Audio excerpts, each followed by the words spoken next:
Madre de Cigales, que es así como lo hemos titulado. ¿Se oye bien por todos los sitios? Sí. Bueno, me decían, yo no desciendo de Cigales, pero resulta que tengo parientes en Cigales. Pensaba yo que solamente tenía por mi apellido Conde, por Remedios y Carmen, pero también tengo por mi apellido Aparicio algún pariente aquí en Cigales, entonces pues yo encantado de... Eso es señal que soy muy vallisoletano, que allí por donde los pueblos que vamos, pues hay algún parentesco. Bueno, Cigales me recuerda a algunos personajes muy interesantes. Bueno, también les debo dar las gracias a que estén hoy aquí, porque venían ustedes a la misa, pero tienen una caminata para volver, entonces les agradezco que estén hoy aquí, tampoco les voy a hacer muy tarde.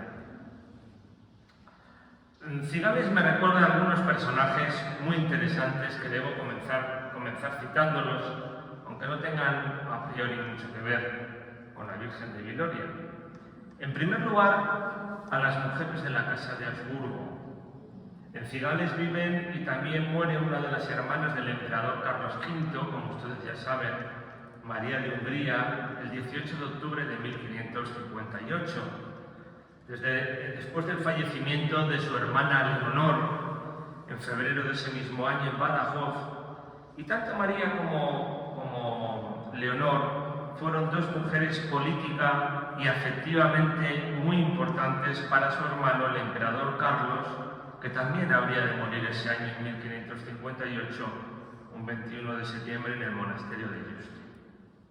Pero María de Hungría muere en Cigales después de que hubiese nacido en Cigales Ana de Austria, la cuarta esposa de Felipe II, sobrina de Felipe II, reina de España, madre de Felipe III y de otros príncipes e infantes, e hija, por tanto, de moradores en Cigales, de su madre María de Austria, hermana de Felipe II, hija del emperador, y del archiduque Maximiliano. Ya saben que los Habsburgos ahora siempre emparentados entre ellos. Muy interesante es, la verdad es que es algo singular en el libro primero de bautismos de esta parroquia de Cigales, como se indica que había nacido y había sido bautizada doña Ana, hija del rey de Bohemia. Qué universal eran estas tierras de Valladolid, que tenían más historia que piedras, y miren que hay piedras. Y bueno, y además por último, me interesa mucho resaltar, y cada vez interesa más a la gente, la figura de Fray Antonio Alcalde, obispo, mecenas, patrono de esta gran iglesia catedralicia que es la de Santiago, siempre pendiente. Qué bonito eso. Bueno, qué bonito para nosotros, para él no. Si se veían las torres de la iglesia de Cigales desde las Indias, porque ¿qué está mirando su excelencia? A ver si se ven las torres de Cigales desde México con el dinero que enviaron. Bueno, verdaderamente interesante. Y dirán ustedes, ¿qué tienen que ver estos tres personajes? Bueno, pues porque los predicadores empezamos los sermones por donde queremos, ¿verdad? Y entonces, ¿cómo no íbamos a venir a Cigales si íbamos a hablar de estos tres personajes y otros muchos más? Bueno, seguramente hay entre ustedes auténticos expertos en la cofradía y la devoción de la Virgen de Viloria, personas que han revisado en sus inquietudes intelectuales los papeles, las fuentes históricas y documentales que se refieren a la misma, sin olvidar la labor de análisis que en sus libros realizó mi buen amigo, el que fue párroco de esta de Cigales, Mariano San José Díez. Realizó, investigó, escribió, y les digo que escribir no es fácil. Bueno, yo no vengo aquí a quitar el título de experto a nadie, porque sin duda, con la cantidad de fuentes históricas que tienen en torno a esta patrona y a esta Virgen y a esta cofradía, se hubiese necesitado mucho más tiempo. Vengo por lo menos a sugerir, a proponer, a tratar de responder algunas cuestiones que nos debemos plantear cuando hablamos de una vocación mariana popular y de gran raigambre y de su cofradía.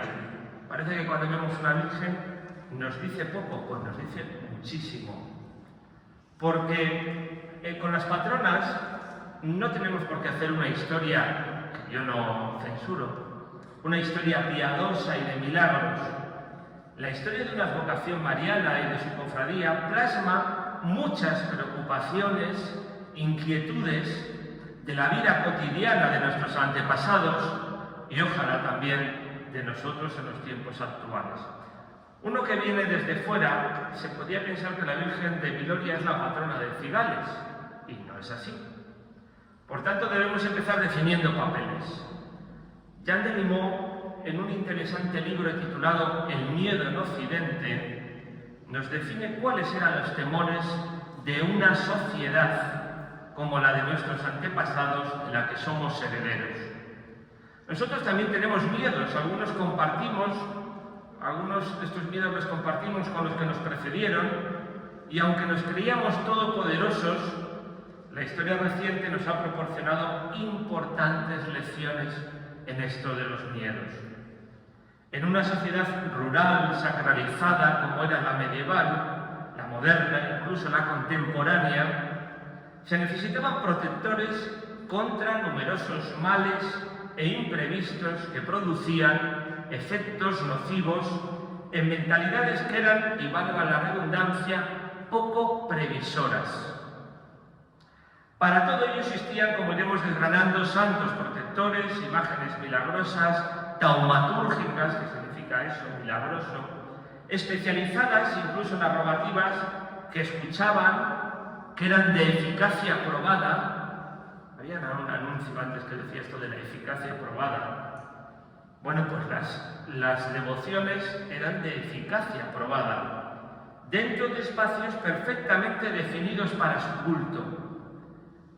¿Existía entonces un análisis científico de esa realidad? Ni científico ni concreto, incluso para lo que era menester recordar, porque lo científico no formaba parte de la concepción del siglo XV, XVI, XVII, ya empezamos XVIII, empezamos más.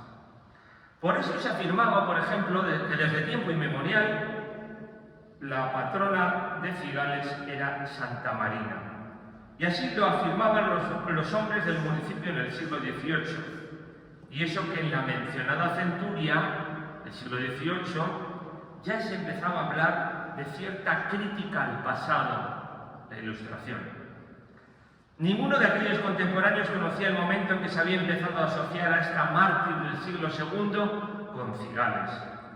Por distintas fuentes sabemos que era hija de un gobernador romano, sabemos su historia, quizás ustedes mucho más que yo, y que fue martirizado el 18 de julio del 138. Y que su sepulcro se venera en Aguas Santas, a 11 kilómetros de una localidad también cercana a la historia de los obispos vallisoletanos llamado Junquera de Albina. Bueno, pues las ordenanzas de Cigales en septiembre de 1652 establecían que esta villa tenía hecho voto de guardar la fiesta de Santa Marina, debiendo asistir los vecinos desde la víspera a los oficios litúrgicos. Las misas eran matutinas, las tardes estaban reservadas para los sermones y devociones.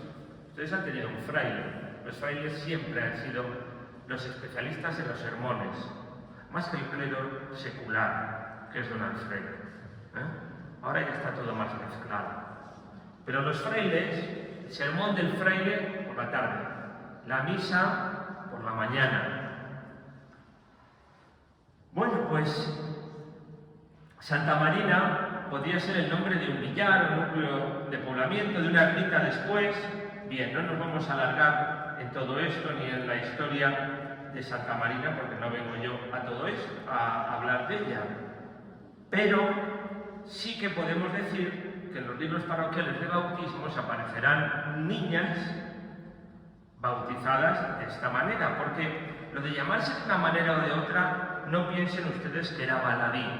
Ahora está esto mucho más secularizado, siempre ha habido modas en lo de llamarse, pero el llamarse, como dice mi maestro Teófanes Ejido, era muy importante porque el llamarse era recibir una protección de alguien desde la pila bautismal. Bueno, pues hablábamos antes de temores. ante los mencionados temores de los habitantes de aquella sociedad histórica, era necesario tener una solidaridad colectiva. No se entendía en aquellas sociedades el individualismo que tenemos hoy. Eso llegará a partir del siglo XIX más bien, el individualismo. Era menester asociarse. Estamos celebrando el 4º centenario de una cofradía. ¿Qué es una cofradía más que una asociación? Era menester dirigirse también en las peticiones y en los problemas colectivamente a una imagen. Casi todas las localidades, el patronato, la protección colectiva correspondía a una vocación mariana. En ese sentido, Cigales es un tanto diferente, probablemente por otras circunstancias que no vamos aquí a analizar. Pero existía también siempre una vocación mariana, milagrosa, efectiva, y en este caso la Virgen de Viloria, con una ermita separada de otros templos, no estamos en la parroquia, y con unas funciones eclesiales diferentes. En cada pueblo, en sus habitantes, existen diferentes modos de referirse a esta protección colectiva. En otros lugares, pues serán otras advocaciones. En primer lugar, había que poner énfasis en los orígenes de estas devociones. Una Virgen Madre con su Hijo en brazos. Si analizamos cada una de las tradiciones en relación con una historia documentada, pues nos vamos a encontrar siempre contradicciones. Porque la tradición no nació en una época de ciencia. De lo que se trataba siempre era decir que esta vocación era muy remota, desde tiempo inmemorial. Entonces se conformaban con esto del tiempo inmemorial. Hoy diríamos, pero el tiempo inmemorial, ¿qué era? ¿En qué lo traducíamos en números? Casi siempre se hablaba de las imágenes marianas que eran muy antiguas. Algunas decían que estaban realizadas en los tiempos apostólicos, que había un especialista entre los evangelistas, en este caso, que era San Lucas, que parecía que pintaba, tallaba, y si no, algunos de los primeros apóstoles. ¿Y cómo habían venido desde aquellas tierras tan lejanas? Bueno, pues ahí estaba toda la historia de la invención. ¿Y cómo habían pervivido en un lugar determinado? Pues porque estas advocaciones marianas parecía que querían estar en este lugar determinado, en este caso, en este pago. Bueno, pues resulta también interesante en este caso la Virgen de Viloria, porque sabemos que en 1385, a finales del siglo XIV, se dan cuenta que yo he dicho desde tiempo inmemorial, 1385, reinando la dinastía de los Trastámara, se puede documentar la existencia de un edificio dedicado a la Virgen de Viloria gracias al testamento del señor de Cigales, Juan Niño. Esto de los Niños es una familia muy interesante porque un poquito tiempo después, en Valladolid tenemos una calle que se llama Pedro Niño, que es un merino, es un hombre de la justicia, un regidor, un hombre que supo cambiar políticamente antes y después de Isabel la Católica, que es el protector de la Virgen de San Lorenzo, patrona de Valladolid.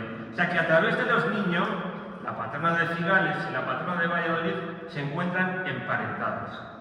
¿Qué documento era ese? Pues es un testamento. Es un testamento donde se establecen unas voluntades en favor de este lugar. Importaba mucho que ante la existencia de una advocación mariana, les decía yo antes, existiese un espacio para esa advocación mariana. Era el momento de construir un santuario, una ermita, una pequeña iglesia apartada para facilitar el encuentro.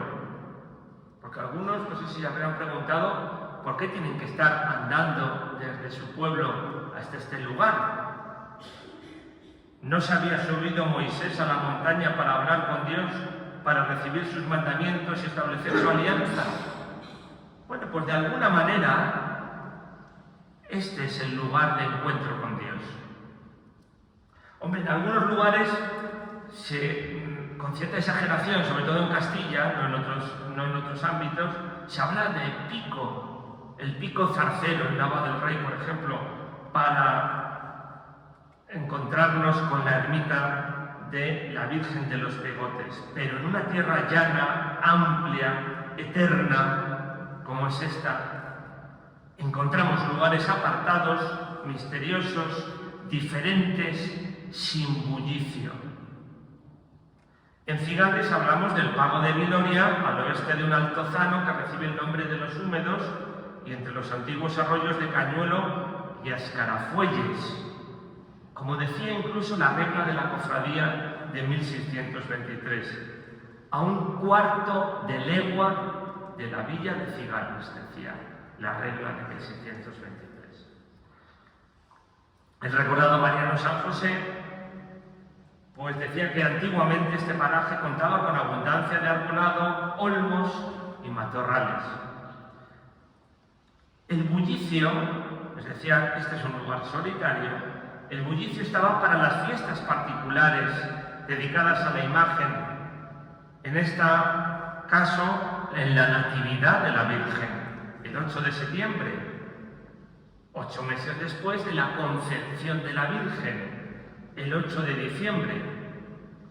El nacimiento de la Virgen, los padres de la Virgen, probablemente ahí hay una Santa Ana. Pues nos encontramos que los tenemos que leer en unos evangelios que se llaman evangelios apócrifos. Y ahí nos hablan del encuentro entre Santa Ana y San Joaquín, la concepción de María y después el nacimiento de María. Por cierto, ya que vamos a hablar de ovejas después, San Joaquín era dueño de importantes ganados. El día a día era el de la devoción callada, que se plasmaba en los milagros cotidianos, en los prodigios agradecidos, en las carencias de salud, en las madres que debían bien parir, en los campos secos que no recibían lluvia, en las cosechas perdidas, en los ganados mermados, en los hijos que caminaban a la guerra, a guerras siempre injustificadas, en las minusvalías, en los cuerpos deformados. Todos esos eran motivos de acercarse a la intimidad de la ermita en las proximidades de los camarines que se fueron conformando o reformando en el barroco. La romería, sin embargo, la procesión, la fiesta, era el tiempo de los entusiasmos, de la devoción desbordada, de la acción de gracias, y cuando se producía un milagro estaba el esvoto para dar gracias. El esvoto, ese cuadro, o bien esa pieza de cera. ¿Cuántos esvotos han desaparecido? Madres protectoras, estas vírgenes, bellas, milagrosas, hemos dicho para las cuales se las tejía mantos que ocultaban a veces una talla antiquísima. No es el caso. Pero bellísimas tallas románicas y góticas mutiladas precisamente para vestir a las imágenes. Esto de la historia de las modas de las vírgenes es muy interesante. Casi tendríamos que hablar de nuevo de Ana de Austria para decir que, por ejemplo, en un ámbito donde se viste mucho a las vírgenes, como en Andalucía, vean ustedes un retrato de Ana de Austria y vean ustedes a la Macarena. Y entonces hablamos. Bueno, en este tipo de imágenes es un poco diferente.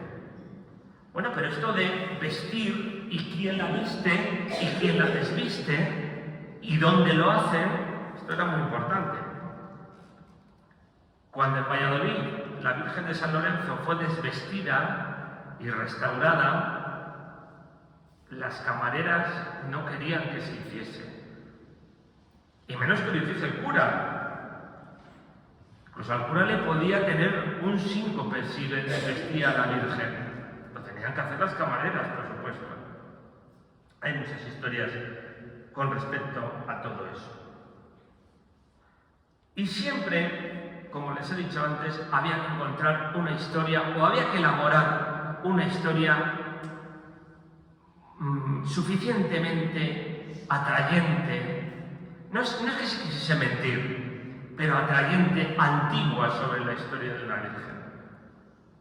Por supuesto, casi siempre nos encontrábamos con la barrera de la invasión musulmana. Por la invasión musulmana se habían ocultado vírgenes por toda España. No se había hecho otra cosa.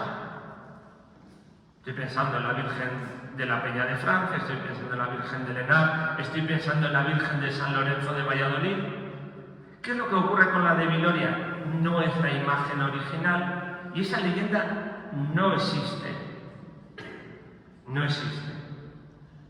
De una forma suficientemente elaborada. Como en otras muy elaboradas. Si nos vamos a la Virgen de San Lorenzo de Valladolid, que también está en la novena, pues nos dice, viene de Consuegra, Toledo, la ocultan en Valladolid por la invasión musulmana. No nos dice qué invasión musulmana, si la de 711, si la de los almorávides o la de los almohades, pero luego llegan los historiadores del arte y nos dice que la imagen de la Virgen es del siglo XIV, por lo tanto nos desbarata todo. ¿Eso quita devoción? No quita ninguna devoción. Ustedes ya tienen un párroco moderno, pero esto mismo, hasta que se lo dices a un párroco, viene el historiador, le dice esta historia al párroco y lo asume, esto ha tenido su proceso, ¿verdad? Don Alfredo no tiene esos problemas. Bueno, pues estas tradiciones tenían que ser suficientemente elaboradas, tenían que aparecer la Virgen, la aparición, la invención. Ojo con este término. La invención no tiene la misma consideración actual de inventarse algo, no. Es encontrarse la invención de esa Virgen. Son historias bellísimas.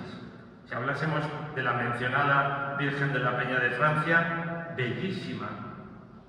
Si hablásemos de otra Virgen, la del Castrillo Tejeriego, en una localidad vallisoletana situada entre Piña de Esguevas, Guevillas, Olivares, en el Valle de Jaramiel, pues es una Virgen, la Virgen de Capilludos, que no quería moverse de donde la encontraban. El problema era la jurisdicción.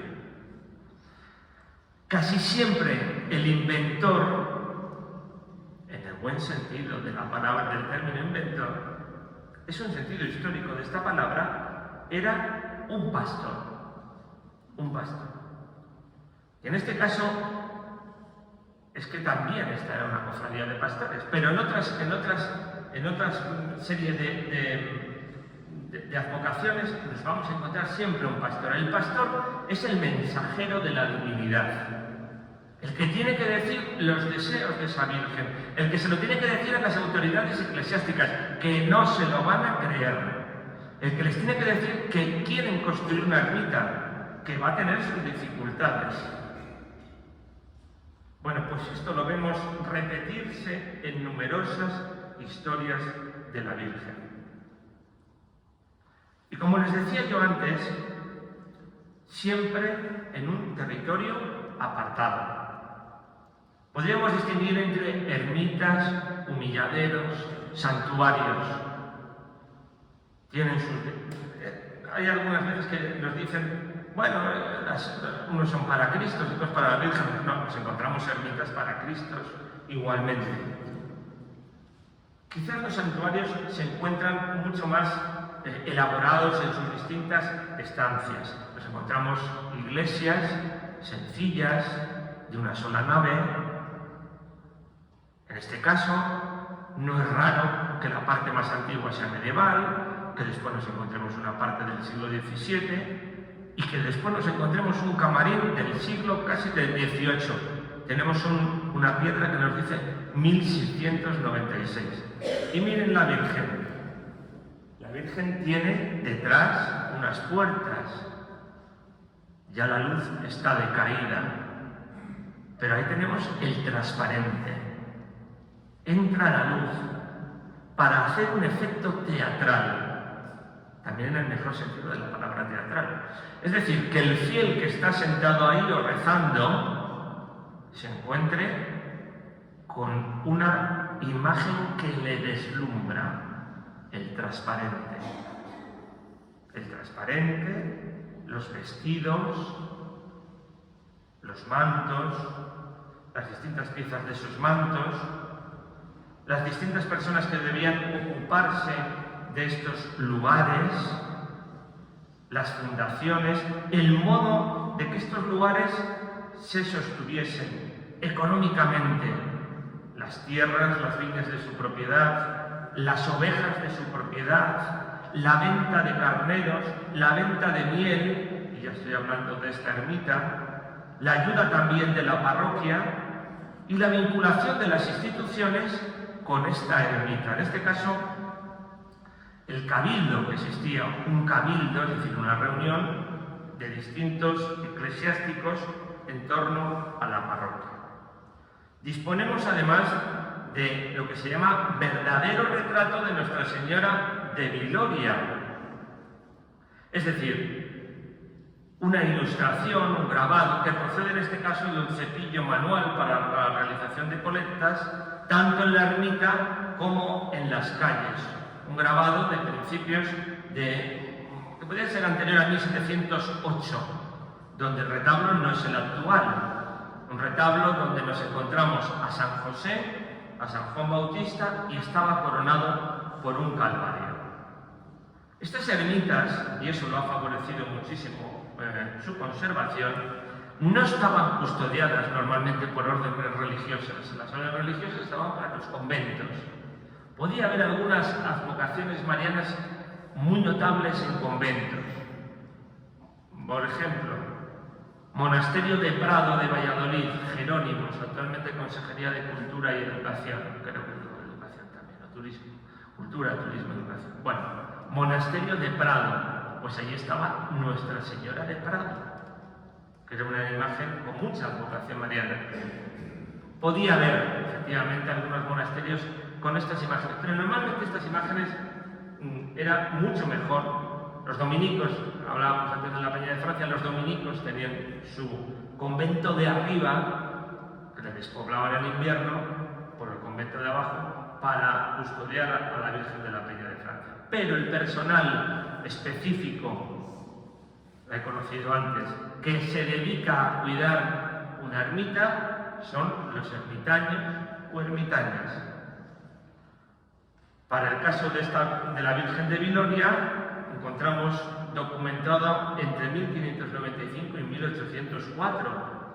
Vivían en unas casas anejas, el puesto podía ser vitalicio, cuando se producía la muerte del ermitaño era sustituido por un pretendiente que solicitaba el puesto al cabildo eclesiástico de la iglesia parroquial, al que le correspondía la provisión o el nombramiento de este ermitaño.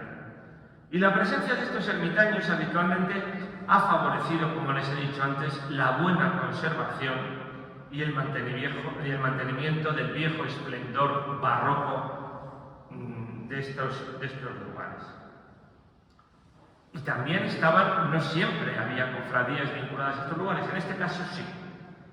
Y en este caso, además, es de la que están ustedes conmemorando el cuarto, se puede decir también celebrando, el cuarto centenario de su fundación, o por lo menos de la aprobación de la regla. En un momento, bueno, curioso de la historia de Valladolid. Antes les ha dicho el párroco que yo estoy haciendo un episcopologio, que es una vida de los obispos y arzobispos de Valladolid. Entonces, son los obispos. Cuando se aprueba esta regla de 1623, el obispo de Valladolid, que había sido Enrique Pimentel, el quinto obispo de Valladolid, le habían nombrado obispo de Cuenca y había salido hacia Cuenca rápidamente, porque la renta era mucho mejor en Cuenca. Valladolid era una diócesis muy pequeña, desgajada en sus arciprestazgos de la de Palencia. Cigales formaba parte desde el principio de esa diócesis de Valladolid, que se había creado en 1595. Entonces, en la regla es muy interesante ver cómo, bueno, no sabemos si Enrique Pimentel tuvo conocimiento de todo lo que se quería hacer ahí. Lo cierto es que hay una serie de personas, provisores generales, deán de la catedral y canónigos, que de alguna manera dicen que aprueban esa regla.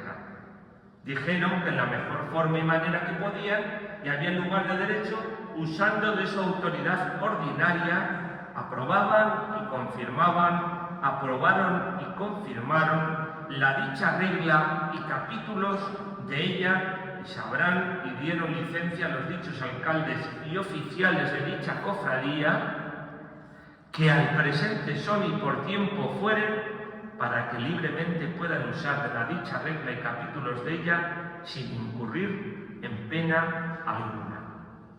Esto aparece al final y nos dice, está la diócesis en sede vacante. Yo les voy a leer varias cosas, porque además así escuchamos cómo se expresaban nuestros antepasados. Bueno, pues a esta regla se unieron posteriormente una serie de acuerdos que se tomaban. Qué bonito es el comienzo de esa regla.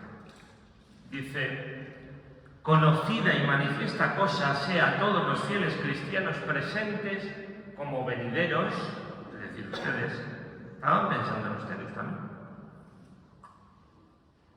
Aquellos que desean vivir piadosamente y mayormente, aquellos que son miembros de Jesucristo y se confiesan ser hijos de la Madre Santa Iglesia, como nos, los pastores, cofrades y hermandad de Nuestra Señora de Viloria de la dicha Villa de Cigales, deseando obedecer ahora y en todo tiempo los mandamientos de nuestro Señor Jesucristo mediante su misericordia, y pensando en aquella sentencia del Señor, según dice el profeta David en su salmo, en que dice, ave, qué buena cosa y alegre es morar los hermanos en uno.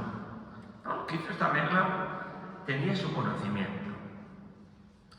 Bueno, los cofrades debían dedicarse al cuidado del ganado. Eran pastores tras haber cumplido los 14 años. Se comprometían a entregar a la cofradía una res y una vela de media libra en el momento de su entrada en la hermandad, además de la asistencia a los entierros de los cofrades con una vela encendida. Aquí ya estamos hablando de lo fundamental en la vida, que es curiosamente la muerte. Se volvió a dictaminar sobre ello en septiembre de 1799, cuando acordaron que todos los cofrades tenían que acudir a los entierros de sus hermanos y a los cofrades, mujeres de cofrades. Bueno, es que todas las cofradías, y hay cofradías de muchas clases, tienen una relación con el mundo de la muerte de sus cofrades, de sus hermanos, y con una mercancía cara.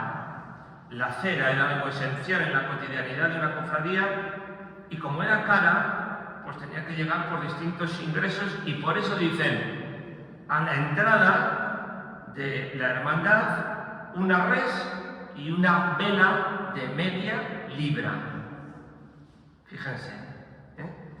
Decía el capítulo 12 de la regla, ordenamos que haya de haber y haya un arca en la dicha cofradía y hermandad, en la cual haya de estar la cera de ella, que ha de tener cuenta el mayordomo que fuere nombrado, el cual ha de tener su llave, de que ha de dar cuenta con paso, así de la dicha cera y de los demás bienes que le fueren entregados de la dicha cofradía al mayordomo, que en su lugar entrare, y el tal mayordomo que así fuere nombrado pueda pedir la dicha cuenta al que saliere.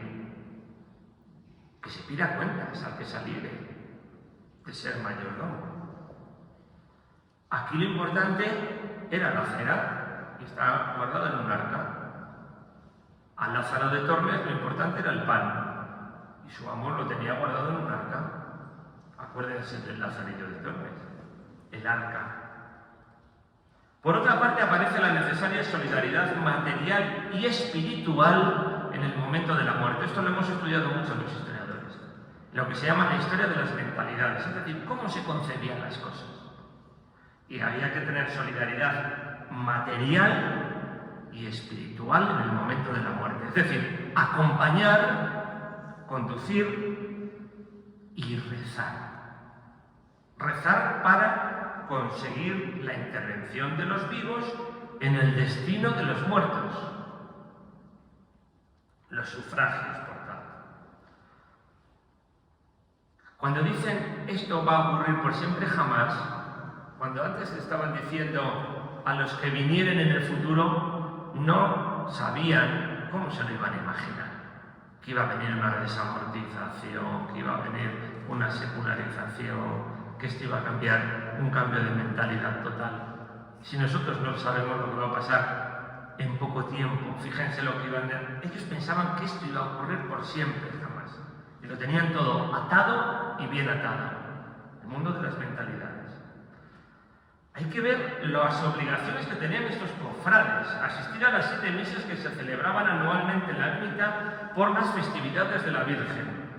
La Natividad de la Virgen, o Virgen de Septiembre, Nuestra Señora de la Concepción, 8 de diciembre, Nuestra Señora de la O, esta es la importantísima fiesta mariana, la Virgen de la Expectación, 18 de diciembre, la Virgen de las Candelas, 2 de febrero, Nuestra Señora de Marzo de la Anunciación, 25 de marzo, Nuestra Señora del Rosario, que en 1623 era el 2 de julio y hoy es el 7 de octubre, y Nuestra Señora de Agosto, el 15 de agosto. Bueno, toda esta liturgia tenía su gasto, ¿eh?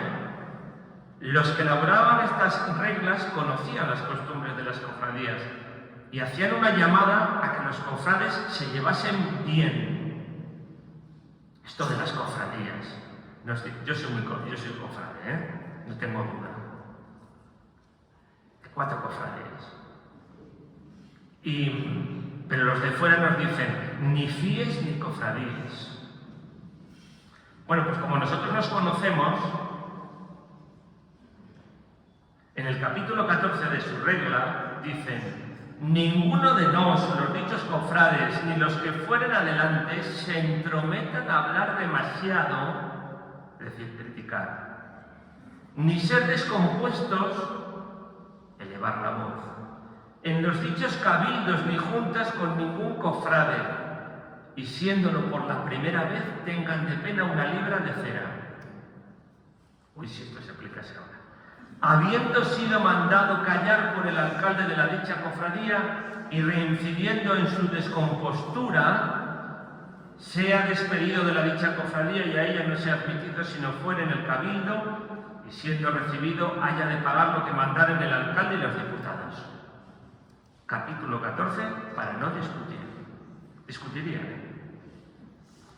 El cabildo se reunía el 8 de septiembre para elegir a sus oficiales, entre los que se encontraba un alcalde, 2 diputados, un mayordomo y muñidor y un tablero. También se especificase cuáles eran las obligaciones que existían para reparar a la Virgen. Esta es una Virgen del siglo XVIII, que sustituye probablemente a una Virgen anterior, que se la viste, porque fue la moda del siglo XVIII también a muchas de ellas. Claro, los cofrades nunca les ha gustado que pasasen revista el clero. Primero el clero propio de la localidad y no les digo nada, el clero procedente del obispado. A nadie le ha gustado que le inspeccionasen. Las inspecciones se llamaban visitas y venía un visitador.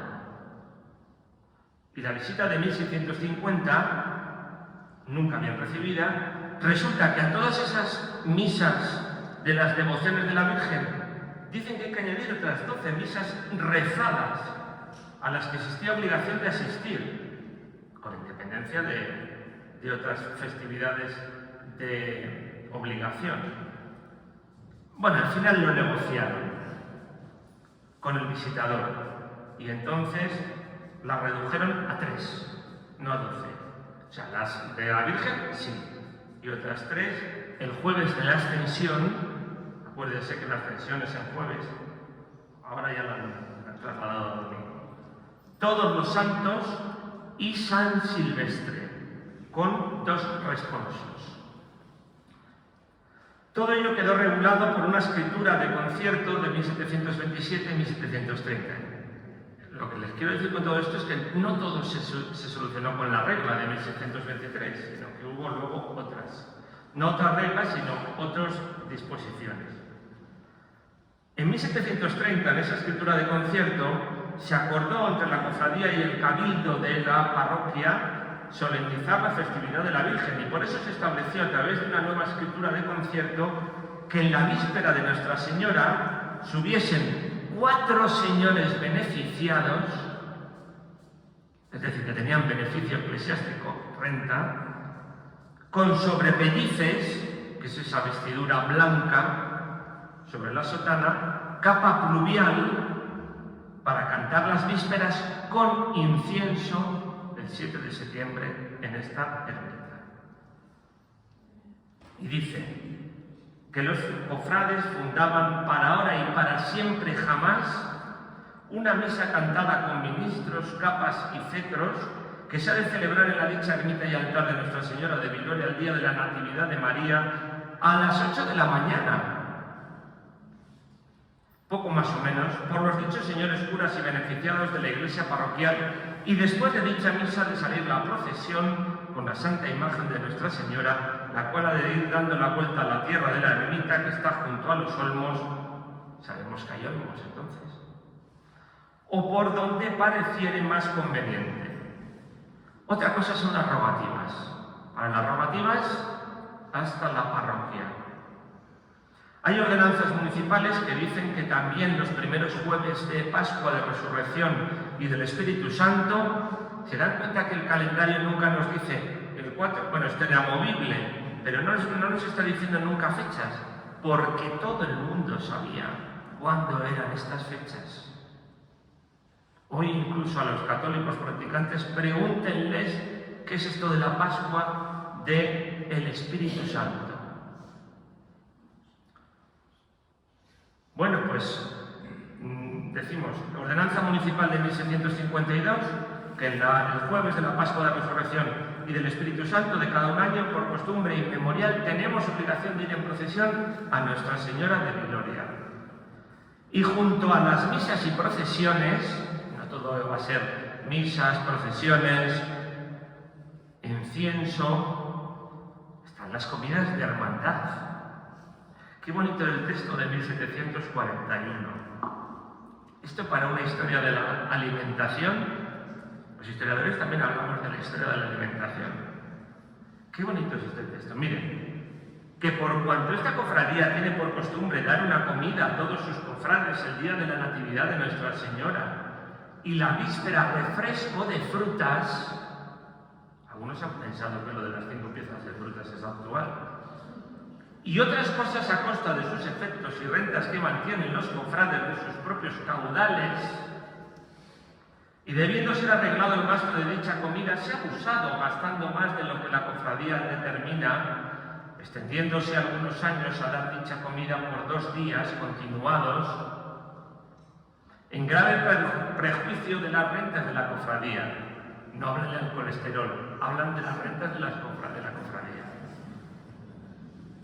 Lo que no es justo que se tolere, esto es en 1741, aquí ya están apareciendo los ilustrados, los reformistas ilustrados. No les digo que aquí tuviesen ustedes una sociedad económica de amigos del país, que eran los ilustrados por antonomasia, pero aquí están los ilustrados ya con la religiosidad popular dando caña. Perdonen la expresión, a las costumbres de las cofradías, a por las cofradías y sus costumbres. Bueno, ¿y qué pasa? No les voy a dejar con la duda. Y para su remedio acordaron dichos cofrades nemine discrepante, un latinajo, que desde ahora por siempre jamás se moderen dichos gastos, reduciendo como reducen dicha comida a un solo día, no 2.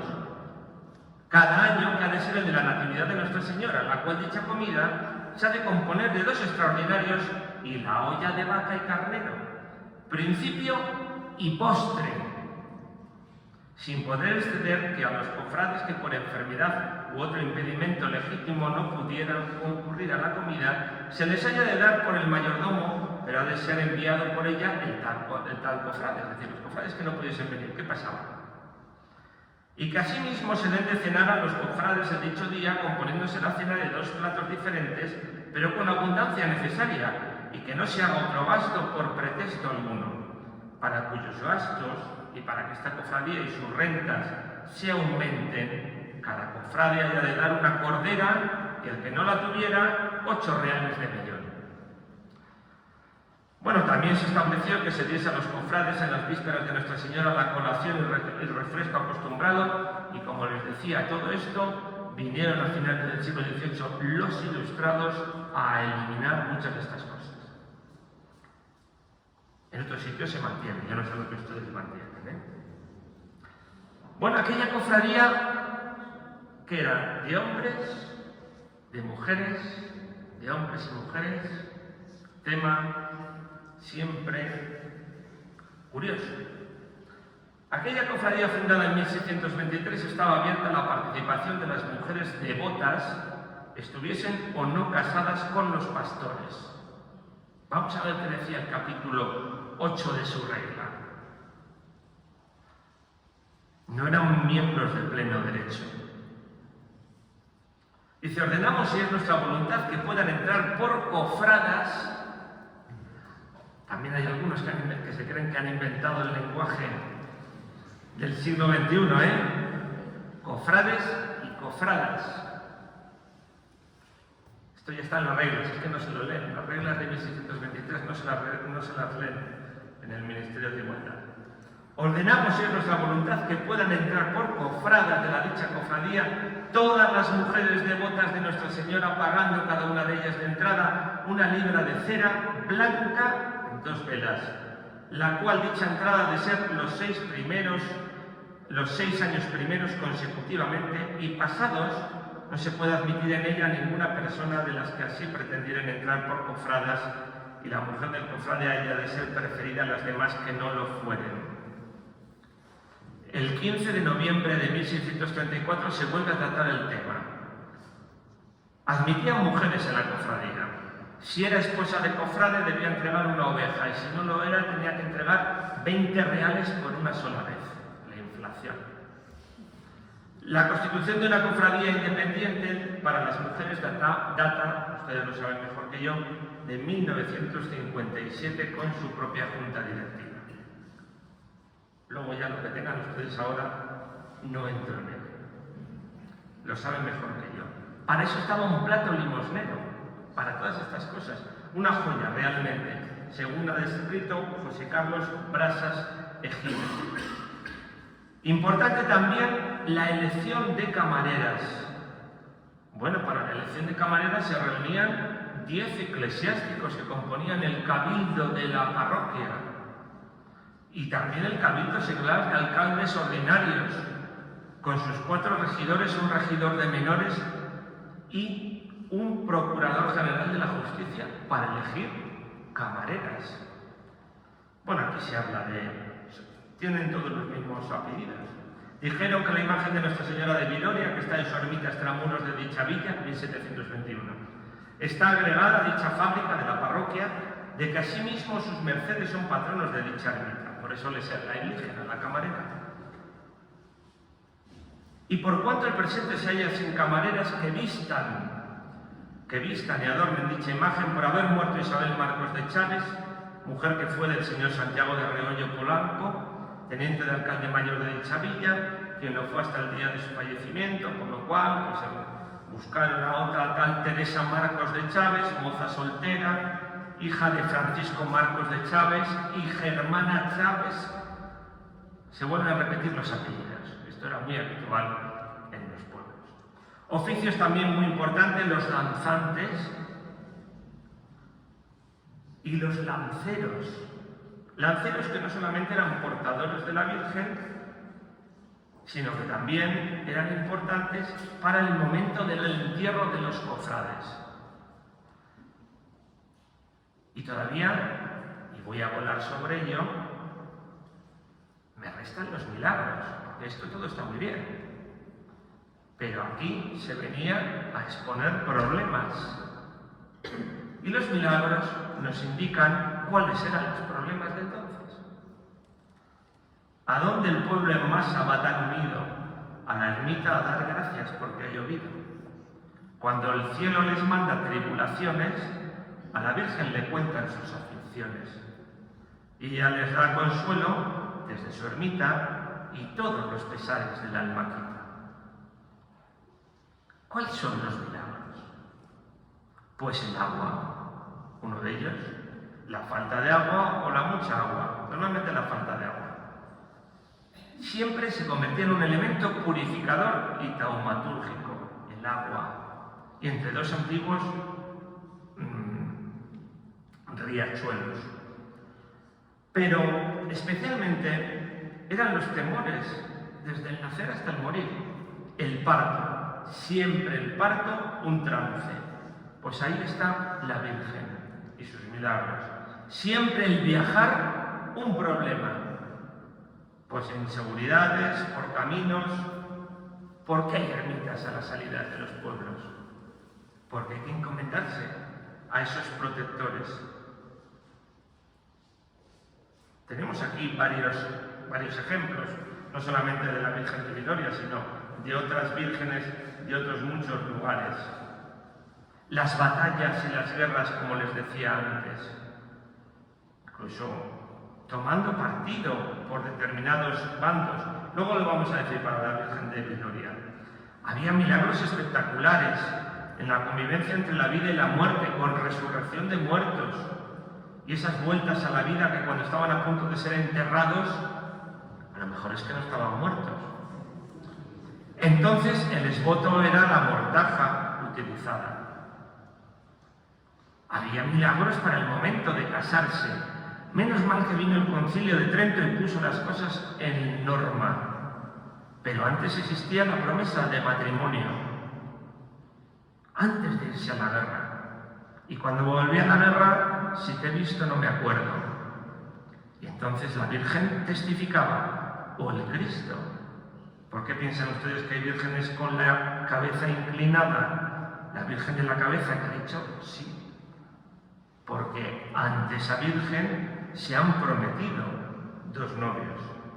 Se dan cuenta que yo no estoy haciendo un análisis científico. Esos serán los asuntos a tratar ante esas vírgenes. O ante esos Cristos, que después vinieron los poetas románticos, Zorrilla, a buen juez, mejor testigo. Los niños que se caen en los pozos. Esta ermita también tenía pozo. Para eso, como había muchos pozos y había muchos niños, y no siempre bien cubiertos, había niños que se caían en los pozos y agua que subía.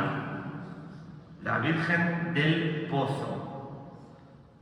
Y los efectos meteorológicos. ¿O es que no seguimos haciendo rogativas?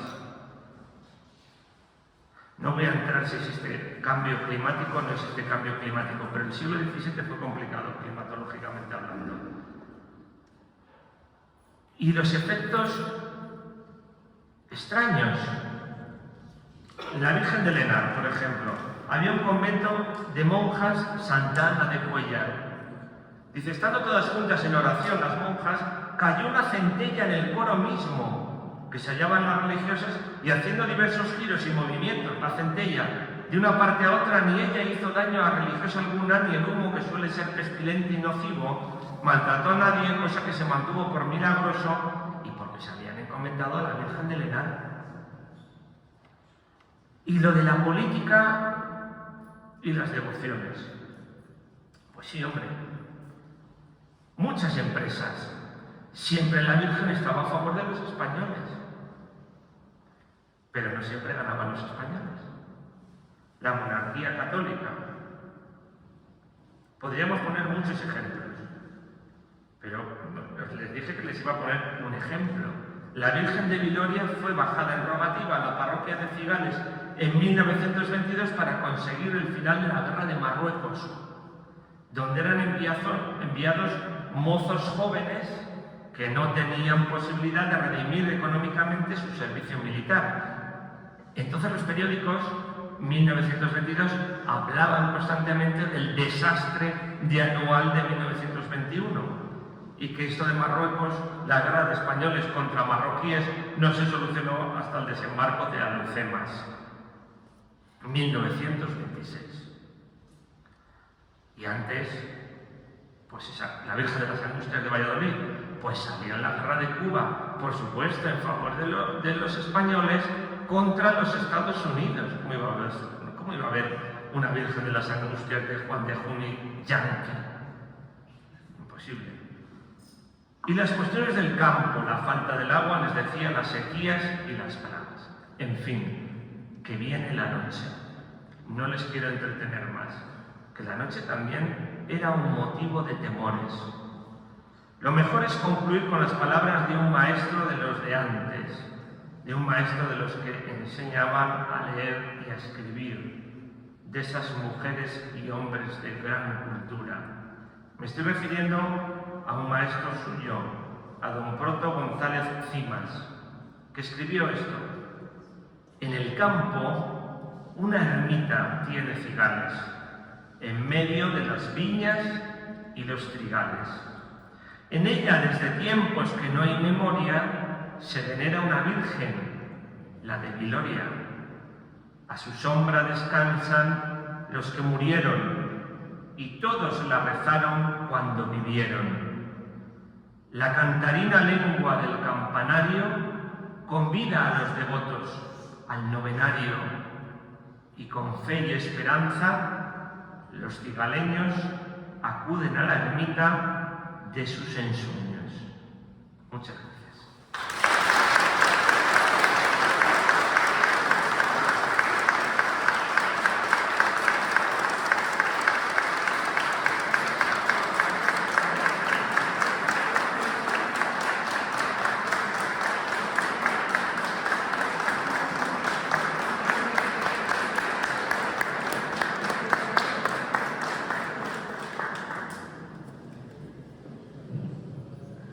Bueno, pues muchísimas gracias.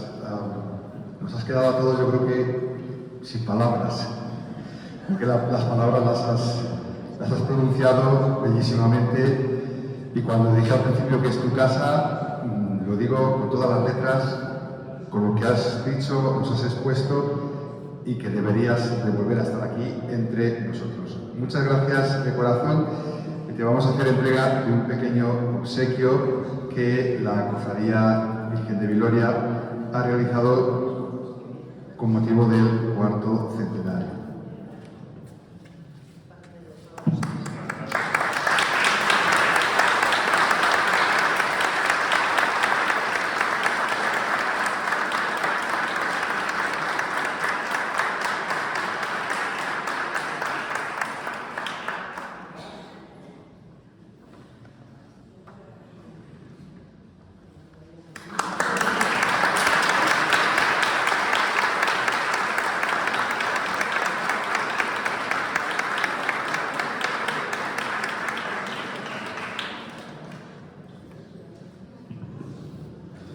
Le agradecemos de nuevo al profesor Gurrieta que haya estado con nosotros, y nada, nos emplazamos para en otros momentos, en otras ocasiones, el podernos encontrar. Recordaros que mañana domingo tendremos por la mañana en la iglesia la misa a la 1, y por la tarde a las 7 tendremos la novena, y posteriormente tendremos un concierto. O sea, habrá misa por la tarde con la novena y un concierto después. Yo no sé si voy a llegar, yo tengo el funeral de una tía mía que ha fallecido, y bueno, intentaré estar a lo que llegue, como se suele decir.